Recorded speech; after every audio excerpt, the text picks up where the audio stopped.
right, special thanks to this company. This is something truly unique. 100-watt desktop power adapter. So special thanks again to this company for sending me this 20-port USB charger. Let's open this thing up and look at it.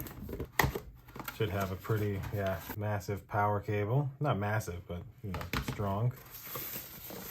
And that's it for the box. And so, here's the actual device.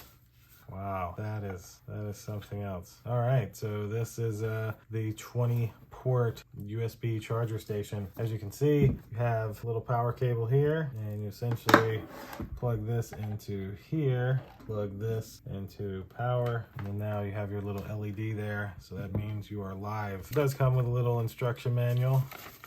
That'll have some more information that'll be helpful for you, but it's on, it's ready to go. You could plug stuff into any of these USB ports, take this cable and this iPad, and it's now charging. And you can have, of course, all of these USB ports active at one time. So that'll do it for this 20-port 100-watt USB charger station. Thanks again to the company for sending it to me, and thank you guys for watching. We'll see you in the next one. Deuces.